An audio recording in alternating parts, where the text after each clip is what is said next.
Hello students, मैं doctor प्रतिमा गुप्ता आप सबका इस वीडियो में स्वागत करती हूँ। यह वीडियो बीए सेकेंड सेमेस्टर के स्टूडेंट्स के लिए है, जिसका टॉपिक है मेथड्स ऑफ रिप्रेजेंटेशन। स्टूडेंट्स, मैंने पिछले वीडियो में आपको what is representation, what is political representation and methods of representation and types of representation के बारे में बताया था। और इस वीडियो में मैं आपको प्रोपोर्शनल रिप्रेजेंटेशन के बारे में विस्तार से बताऊंगी। तो आइए जानते हैं कि प्रोपोर्शनल रिप्रेजेंटेशन क्या है, अनुपातिक प्रतिनिधित्व क्या है। This system is considered to be the best among the methods of representing minorities. J.S. Mill was a strong supporter of this system.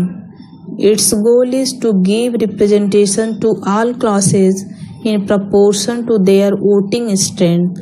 That is, all sections of society should get representation on the basis of their population. यह प्रणाली अल्पमतों को प्रतिनिधित्व देने की विधियों में सर्वश्रेष्ठ मानी जाती है। J.S. Mill इस प्रणाली का प्रबल समर्थक था। इसका लक्ष्य है सभी वर्गों को उनके मतदान की संख्या शक्ति के अनुपात में प्रतिनिधित्व देना, अर्थात समाज के सभी वर्गों को अपनी जनसंख्या के आधार पर प्रतिनिधित्व मिलना चाहिए। This means that every class of public opinion in democracy should get representation in the legislature in proportion to its power.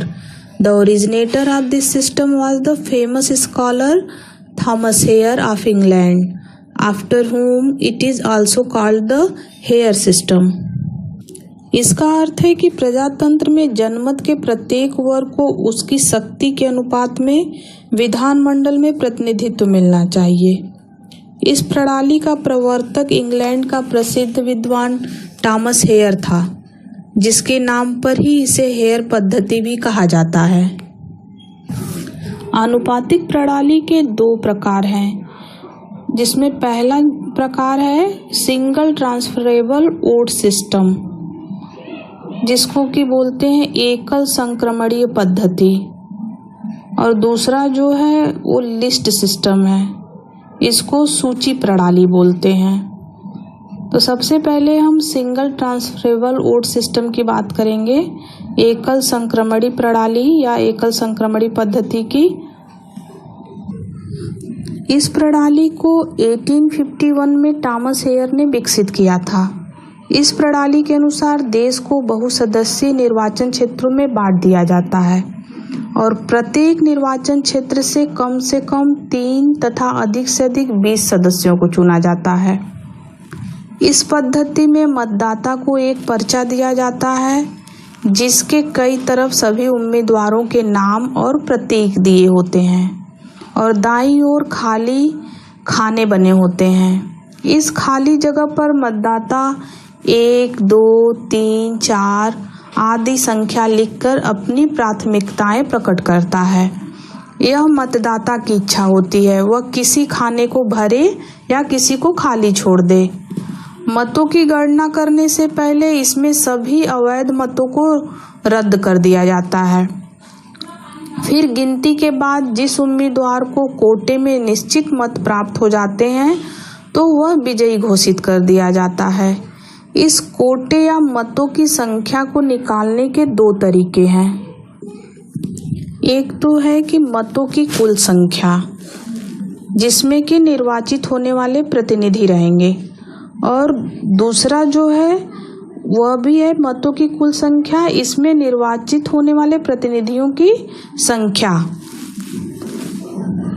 उदाहरण के लिए, यदि किसी निर्वाचन क्षेत्र से 88,000 मतदाताओं ने मतदान किए हैं और निर्वाचित होने वाले प्रतिनिधियों की संख्या 10 हो, तो किसी प्रतिनिधि को निर्वाचित होने के लिए कम से कम निम्नलिखित मत संख्या प्राप्त करनी होगी।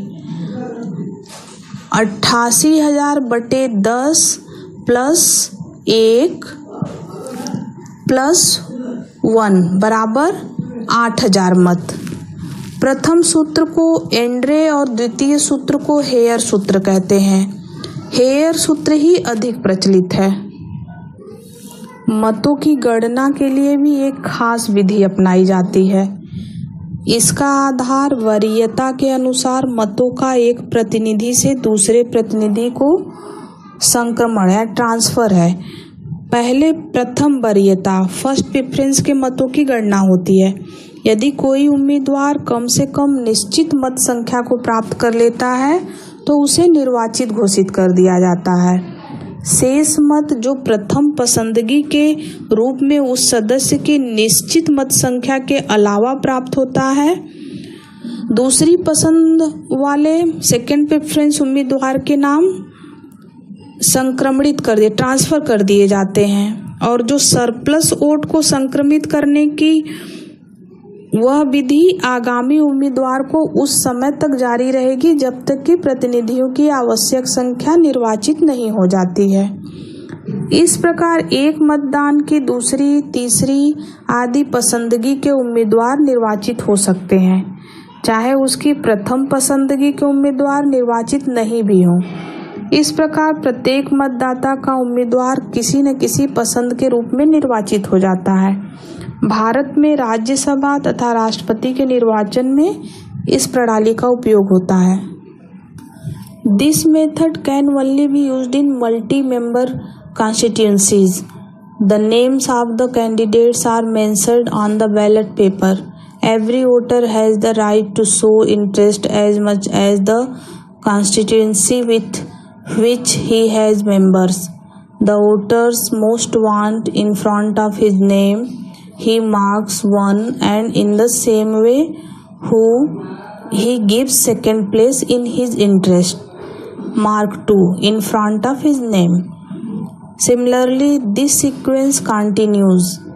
In reality, the voter gets only one vote, but he has the right to indicate his interest so that his vote does not go in vain. In this method, it is necessary for the voters to be fully literate. अब proportional system का जो अगला प्रकार है वह है list system, सूची प्रणाली।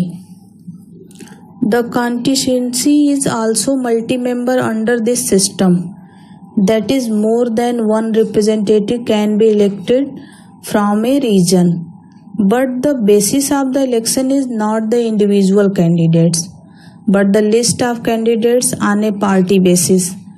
Different parties separately list their candidates.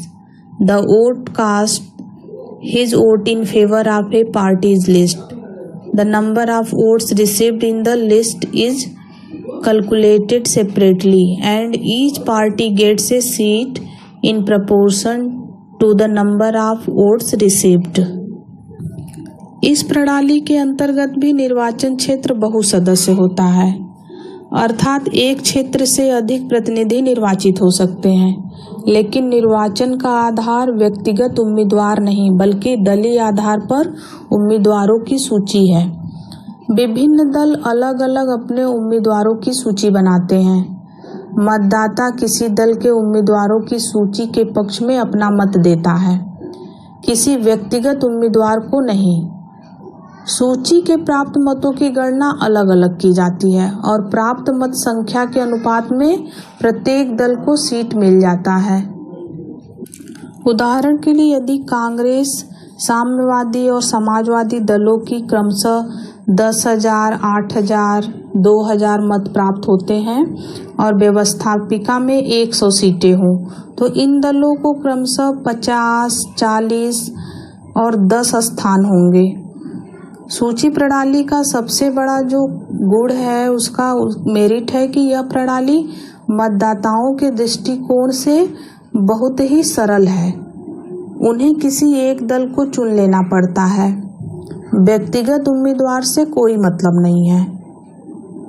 और यह प्रणाली जो है कम खर्चीली भी है क्योंकि प्रचार वगैरह दल के आधार पर किया जाता है, परंतु इस पद्धति में अच्छाई के अतिरिक्त कुछ बुराई भी है, कुछ दोष भी है। जैसे बड़े देशों के लिए यह अव्यावहारिक है, दल के नेताओं का महत्व बहुत अधिक बढ़ जाता है।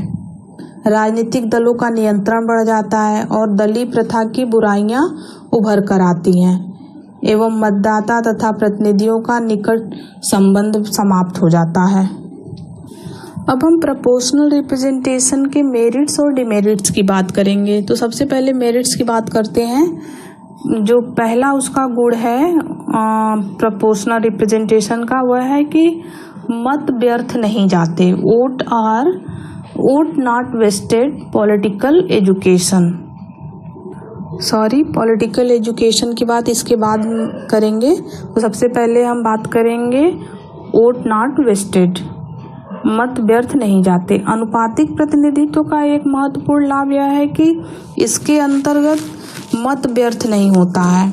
कहीं न कहीं किसी न किसी रूप में मताधिकारी के मत का प्रयोग हो ही जाता है। यथार्थ से अधिक मतों का हस्तांतरण होने के कारण मत व्यर्थ नहीं जाते। सदस्यीय निर्वाचन क्षेत्र में मत बहुत बेकार हो जाते हैं। Next, political education. एकल संक्रमणी मत प्रणाली इतनी जटिल है कि उनमें अभिरुचि समुचित रूप से अंकित करने के लिए आवश्यक रूप से मतदाता को शिक्षित होना जरूरी है। बौद्धिक व्यायाम जरूरी होगा। यदि जनता शिक्षित नहीं है तो आनुपातिक प्रतिनिधित्व की प्रणाली कार्य नहीं कर सकती।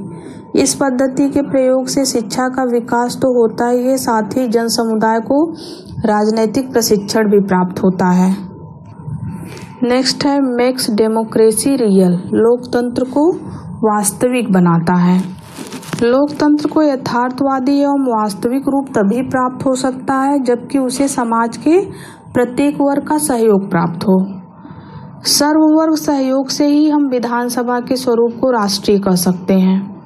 शासन में प्रत्येक व्यक्ति को भाग लेने का अधिकार मिलता है। एक सदस्यीय निर्वाचन क्षेत्र प्रणाली में लोकतंत्र वास्तविक नहीं रह सकता है, वो नहीं बन पाता वास्तविक। नेक्स्ट, सिक्योरिटी ऑफ माइनॉरिटीज, अल्पसंख्यकों की सुरक्षा। एक सदस्यीय निर्वाचन क्षेत्र में अल्पसंख्यक प्रतिनिधित्व की दृष्टि से अपने को सुरक्षित नहीं पाते। बहुमत द्वारा शोषण की आशंका बनी रहती है। अल्पसंख्यकों को राजनीतिक विश्वास एवं दृष्टि केवल उसी समय संभव हो सकती है जबकि उनके लिए प्रतिनिधित्व की समुचित व्यवस्था की जाए।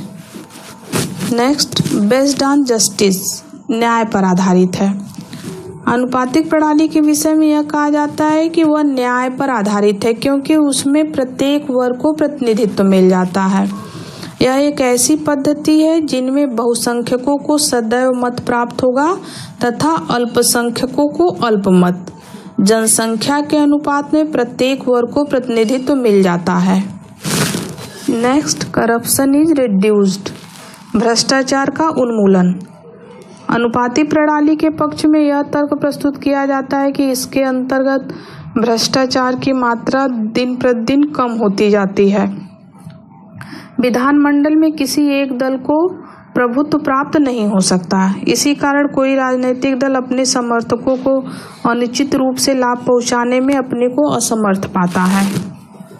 Next, more independence to the voters, मतदाता को अधिक स्वतंत्रता।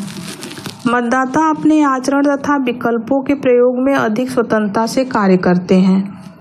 वे संकुचित राजनीतिक दलबंदी से मुक्त रहते हैं। वे मतपत्र पर उम्मीदवारों के समक्ष क्रमिक रूप में अभिरुचि दिखाने के लिए स्वतंत्र रहते हैं। नेक्स्ट, विधानमंडल का स्तर ऊंचा उठता है। The character of the legislature is elevated. विधानमंडल में इस पद्धति के माध्यम से जो सदस्य निर्वाचित होकर पहुंचते हैं वे योग्य तथा अनुभव में लगे हुए होते हैं। क्षेत्रीय प्रतिनिधित्व की प्रणाली में योग्य प्रतिनिधि विधानमंडल में नहीं पहुंच पाते, जिसका परिणाम होता है घटिया किस्म के निर्णय विधानमंडल में गंभीर उत्पन्न नहीं हो पाता। Next and last, reflects popular opinion, लोकमत की अभिव्यक्ति। अनुपातिक प्रतिनिधित्व के पक्ष में यह कहा जाता है कि इसके माध्यम से जितनी सुंदर अभिव्यक्ति लोकमत की होती है वह अन्य किसी पद्धति में नहीं होती। अब डिमेरिट्स ऑफ प्रोपोर्शनल रिप्रेजेंटेशन, अनुपातिक प्रतिनिधित्व के दोष। पहला जो दोष है वह है absence of intimate contact between electorate and representative, निर्वाचक तथा निर्वाचितों में साधन संपर्क का अभाव। आनुपातिक प्रतिनिधित्व की प्रथम आवश्यकता है कि विशाल चुनाव क्षेत्र की स्थापना। प्रत्येक निर्वाचन क्षेत्र कम से कम 3 सदस्यों वाला होता है। क्षेत्र की व्यापकता प्रतिनिधि तथा उसके निर्वाचकों के मध्य साधन संपर्क की अभिवृद्धि नहीं होने देता। प्रतिनिधि के लिए यह संभव नहीं हो पाता कि वह अपने निर्वाचकों के साथ सतत संपर्क बनाए रखे। निर्वाचकों के लिए यह भी निश्चय करना कठिन हो जाता है कि उनका वास्तविक प्रतिनिधि कौन है तथा किसके साथ उन्हें संपर्क स्थापित करना है। कॉम्प्लेक्स सिस्टम, जटिल पद्धति। आनुपातिक प्रतिनिधित्व की प्रणाली अत्यंत जटिल एवं उलझी हुई है। मतदाता साधारणतः इनकी कठिनाइयों को नहीं समझ पाते। एकल संक्रमणीय मत प्रणाली में अभिरुचि का अंकन तथा मतगणना का कार्य कठिन है। नेक्स्ट है अस्थायी सरकार का अभाव, अब्सेंस ऑफ स्टेबल गवर्नमेंट। यह सही है कि आनुपातिक प्रणाली में अल्पसंख्यकों को प्रतिनिधित्व मिल जाता है तथा उनके हित सुरक्षित रहते हैं, किंतु हमें यह भी स्वीकार करना पड़ेगा कि उसके अंतर्गत अस्थायी सरकार का निर्माण संभव नहीं हो पाता। व्यवस्थापिका कई भागों में विभाजित हो जाती है। किसी भी दल को स्पष्ट बहुमत प्राप्त नहीं होता। संयुक्त सरकार का निर्माण होता है। Next, injurious to national solidarity, राष्ट्रीय एकता के लिए घातक। आनुपातिक प्रतिनिधित्व की आलोचना इस आधार पर भी की जाती है कि यह समाज को छोटे छोटे स्वार्थमूलक भागों में विभाजित कर देता है। चारों ओर राजनैतिक गुट दिखाई देते हैं जिनके पास कोई राष्ट्रीय स्तर का राजनैतिक अथवा आर्थिक कार्यक्रम नहीं होता। ये समाज में गुटबंदी एवं संकीर्णता का प्रचार करते हैं। Next, absence of by elections, उपचुनावों की अनुपस्थिति। आनुपातिक प्रणाली में एक और कठिनाई यह है कि इसके अंतर्गत उपचुनावों की व्यवस्था नहीं होती। इसका कारण यह है कि उसमें कोई भी निर्वाचन क्षेत्र 3 सदस्यों से कम नहीं हो सकता। एक साथ 3 सदस्यों का हटना संभव नहीं है। उपचुनावों की भी अपनी उपयोगिता है। उपचुनाव की अनुपस्थिति में प्रतिनिधि सरकार का स्वरूप ही नष्ट हो जाएगा। नेक्स्ट, इंजेरियस टू पार्लियामेंट्री सिस्टम, संसदीय प्रणाली के लिए घातक। संसदीय प्रणाली अस्थायित्व चाहती है जिसका पूर्ण निषेध आनुपातिक प्रणाली में किया जाता है। संसद में छोटे छोटे समूह हो जाते हैं जो एक दिशा तथा एक पक्ष का अनुसरण नहीं करते। Next, absence of progressive legislation, प्रगतिशील विधि निर्माण का अभाव। इस प्रणाली में विधियों का निर्माण बहुत ही तुच्छ श्रेणी का होता है।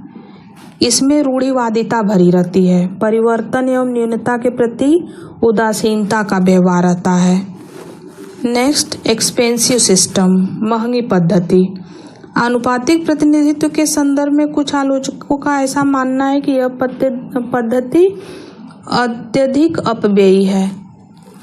प्रथम अभिरुचि को प्राप्त करने के लिए उम्मीदवारों को काफी धन खर्च करना पड़ता है। यातायात पर भी काफी खर्च आता है। विशाल क्षेत्र होने के कारण प्रचार पर भी काफी धन खर्च करना पड़ता है। Next, exclusion of able persons, योग्य व्यक्तियों का अपवर्जन। आनुपातिक पद्धति वर्ग हित एवं संकुचित विचारधारा को जन्म देती है। इन परिस्थितियों में उन व्यक्तियों को निश्चित रूप से अपवर्जित कर दिया जाता है जो किसी वर्ग विशेष के पक्षपाती हैं। सूची पद्धति में चालाक तथा अनैतिक व्यक्तियों के साथ योग्य व्यक्ति अपना पांव फंसाना नहीं चाहते। नेक्स्ट, झक्की व्यक्ति भी प्रतिनिधित्व की मांग करेंगे। Cranks will demand representation. Gilchrist ने अपनी पुस्तक आनुपातिक प्रतिनिधित्व की एक और बुराई की ओर संकेत दिया है कि समाज का प्रत्येक वर्ग, चाहे वह झक्कियों अथवा पागलों का ही वर्ग क्यों न हो, प्रतिनिधित्व की मांग करेंगे। वे भी तो अपने को अल्पसंख्यक वर्ग में ही सम्मिलित करते हैं।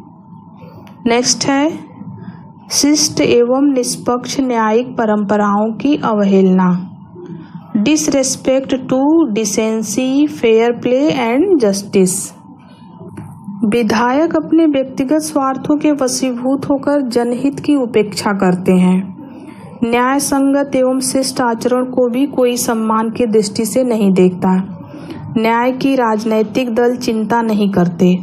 संसदीय प्रणाली में सत्ताधारी दल की गतिविधियों को नियंत्रित विरोधी दल रखता है, किंतु अनुपातिक प्रतिनिधित्व में यह संभव है। Next and last is limited alternative with the voters, मताधिकारियों के समक्ष सीमित विकल्प। मताधिकारों के समक्ष निर्वाचन का बहुत ही सीमित विकल्प रह जाता है। मताधिकारों को कुंठित भाव से उम्मीदवारों की एक ही सूची को स्वीकार करना पड़ता है। यह संभव है कि अमुक सूची के सारे उम्मीदवारों के गुणों एवं योग्यताओं से मताधिकारी सहमत न हो, किंतु उसे कड़वा घूंट पी लेना पड़ता है, क्योंकि उसे अपने एक इच्छित उम्मीदवार के कारण अन्य उम्मीदवारों को भी उसे स्वीकार करना पड़ता है। अतः सूची प्रणाली निर्वाचकों को सीमित अधिकार ही प्रदान करता है। अब अंत में हम आदर्श प्रतिनिधित्व प्रणाली की आवश्यक शर्तें कौन कौन सी है उसकी बात करेंगे। Essentials of a good electoral system. पहला है यूनिवर्सल एडल्ट फ्रेंचाइज। चूँकि वयस्क मताधिकार सभी वयस्क नागरिकों को बिना भेदभाव बरते प्रदान होता है, इसलिए इसमें सामाजिक हित की भावना निहित है। Next is combination of direct and indirect election. प्रत्यक्ष और अप्रत्यक्ष निर्वाचन का समन्वय। आम चुनावों में प्रत्यक्ष निर्वाचन की व्यवस्था होनी चाहिए तथा विशिष्ट पदों के लिए अप्रत्यक्ष चुनाव प्रणाली को अपनाया जाना चाहिए। नेक्स्ट सीक्रेट बैलेट वोटिंग, गुप्त मतदान प्रथा। अन्य नागरिकों को इस बात की जानकारी नहीं होनी चाहिए कि किस व्यक्ति ने किसे अपना मतदान किया है। नेक्स्ट सेपरेट इलेक्टोरल सिस्टम, पृथक निर्वाचन प्रणाली। प्रजातंत्र में सभी समान हैं, अतः पृथक निर्वाचन प्रणाली की व्यवस्था किसी भी वर्ग विशेष के हित में नहीं होनी चाहिए। Next protection of interest of minorities, अल्पसंख्यकों के हितों की रक्षा। अल्पसंख्यकों के हितों की रक्षा के लिए कम से कम कुछ स्थानों को सुरक्षित कर दिया जाना चाहिए। Next and last close relationship between representative and the electorates, प्रतिनिधियों तथा मतदाताओं में नज़दीकी संबंध। प्रतिनिधियों तथा मतदाताओं में नज़दीकी संबंध होने से प्रतिनिधि मतदाताओं की आवश्यकताओं को समझ सकते हैं। Thank you.